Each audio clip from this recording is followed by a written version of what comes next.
I'm pretty sure Disney's gonna do the same thing with. Pretty sure Disney's gonna do the same thing with James Earl Jones.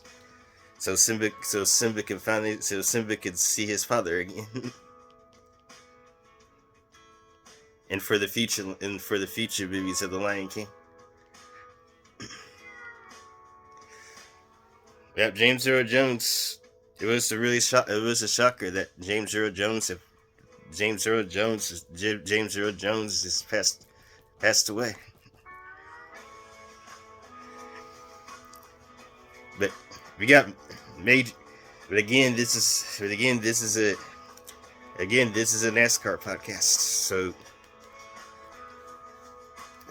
Atlanta, this past Sunday at Atlanta, it's been playoff drama. First race of the 2024 NASCAR Sprint Cup Series playoffs. 325 laps, 500 miles. Actually, the race went. Actually, the race was 330 laps because it went into overtime. They had a green-white checker finish this past Sunday at Atlanta. Boy, chaos erupting at Atlanta. 325 laps of chaos. Kyle Larson came into this race. Kyle Larson came into this race as the playoff leader. He was leading the Sprint Cup Series point standings, and he was leading the Sprint Cup Series playoffs. Got into trouble early in the race. Blew a tire. Yeah, Kyle Larson blew a tire coming into turn 1. Got in a wreck. Got into a hard crash at Atlanta, in turn 1 at Atlanta. And he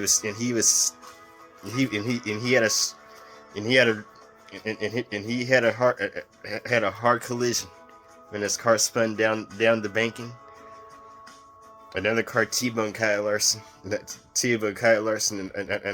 going to speeds 190 miles an hour before his car rested on the apron. That really did hurt Kyle Larson's lead. Kyle Larson finished 33rd, and the driver that hit him finished dead last,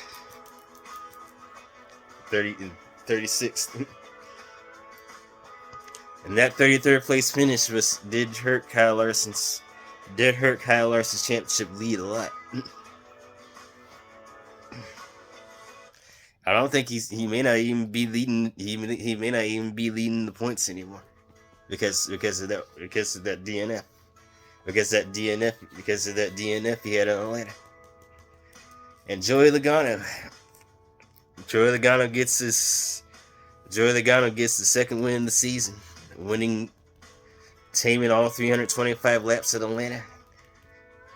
But he only led 6 laps of that race. He only led 6 out of the 325 laps at Atlanta, including the last lap 325. That gave him the win. The most important lap of the race, he led, and that was Joey Logano led, and that was the last lap. Lap 325. The 500th mile at Atlanta. Or actually, it was 330 laps. The race went into overtime, and at a late caution flew with just 6 laps to go, forcing the race to go into overtime. So this race was actually 328 laps, counting those extra 2 laps. And Joey Logano prevailed and got his second win in the season at Atlanta.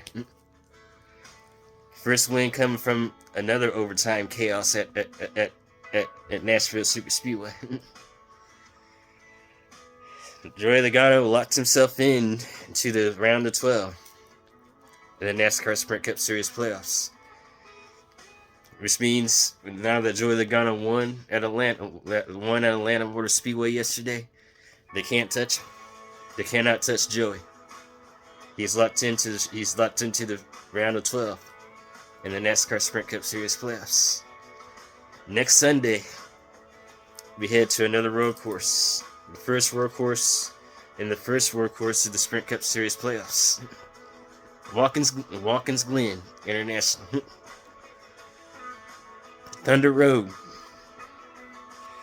The Sprint Cup Series and the Xfinity Series head to Las Vegas in the second race of the playoffs. Joey Logano is advanced into the round of 12. And speaking of Joey Logano, I'm gonna talk briefly about Joey Logano in his streak. Joey Logano actually has a streak, an even year streak in the NASCAR Sprint Cup Series playoffs. Ever since he drove ever since he joined Team Penske and driven for Roger Penske in that double deuce, number 22, he made it to the Final Four. Joey Logano has made it to the Final Four in the even years, in the even NASCAR Sprint Cup Series season, in the even years.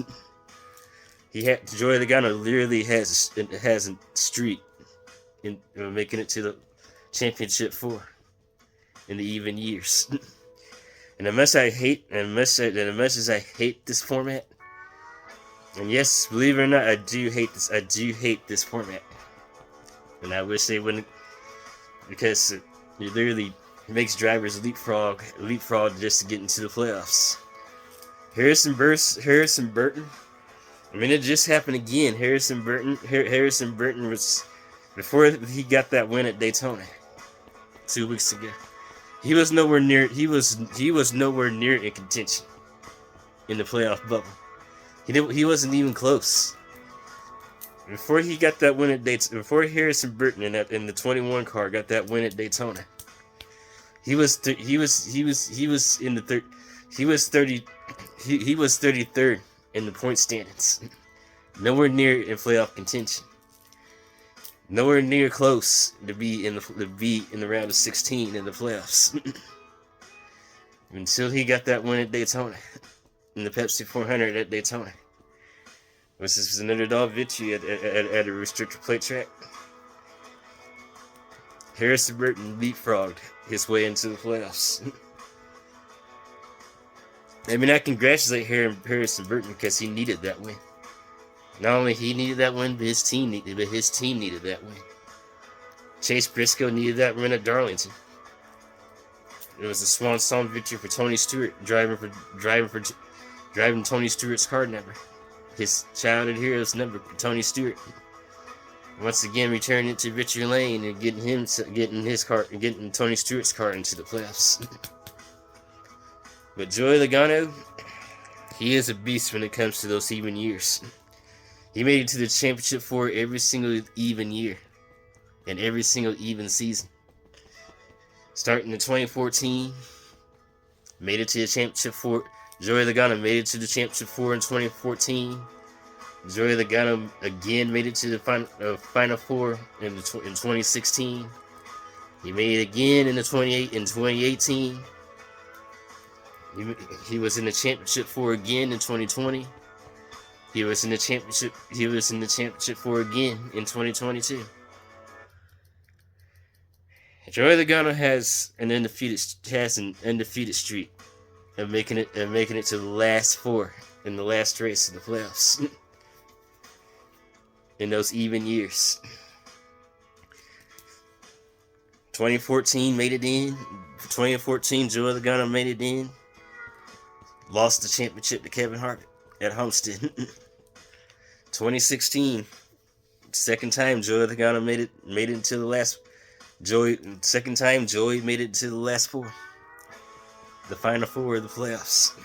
Lost the championship to Jimmy Johnson. 2018, third time. Joey, after a win at Martinsville, after a knockout dragout slugfest of Martin Truex Jr. in the final laps of Martinsville, Joey Logano beat Martin Truex Jr. in a photo finish at Martinsville. Third time making it to the final 4 of the playoffs. Won the championship at Homestead in 2018. 2020, Joey Logano again making it to the Final Four of the playoffs. Lost the championship to Chase Elliott. 2022, Joey Logano again pushing himself to the Final Four of the playoffs. Won the championship. Two times Joey Logano won the championship. 2018 and 2020 and 2022. Could 2024 be the year that Joey Logano wins the championship for a third time, becoming NASCAR Sprint Cup Series champion for the third time in a row? And it will also be Roger Penske's third championship in a row. Joey Logano won in 2022. Ryan Blaney, also driving for Team Penske, won Roger Penske's second championship in a row. Can Joey Logano win the championship for Roger Penske? If he does, it'll be 3 times in a row, 3 championships in a row for Roger Penske in that team. He has to. Will he be able to last all the way into? Will Joey Logano be able to last all the way into the Final Four? Only time will tell. We got Watkins Glen this Sunday. We have Watkins Glen this Sunday, and we have the Sharpie 500, the night race at Bristol, the Sharpie 500 next week.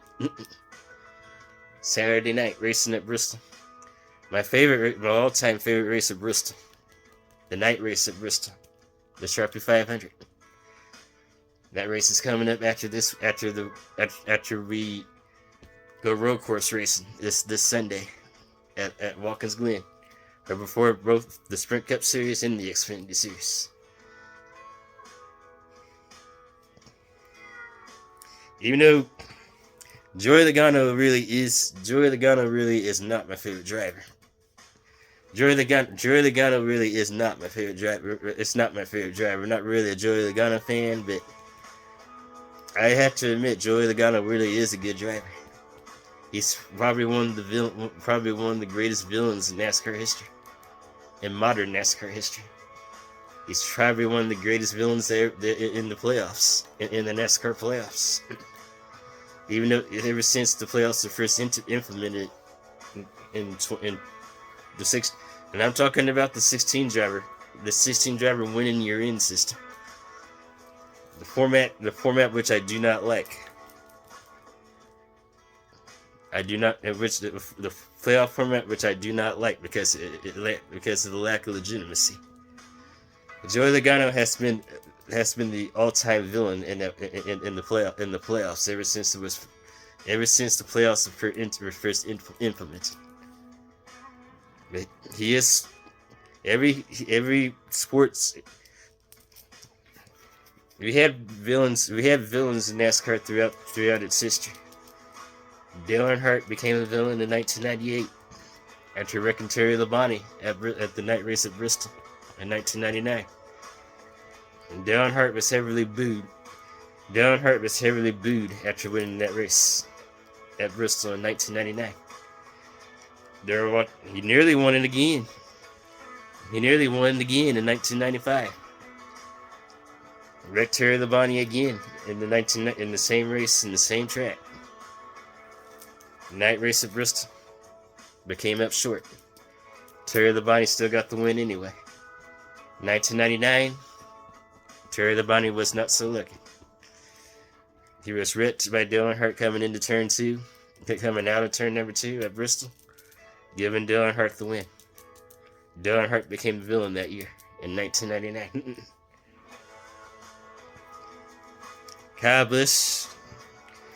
I do believe Tony Stewart was once a villain in NASCAR in the early 2000s.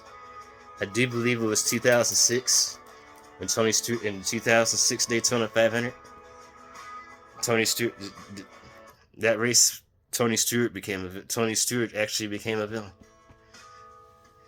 intentionally wrecking Matt Kenseth in the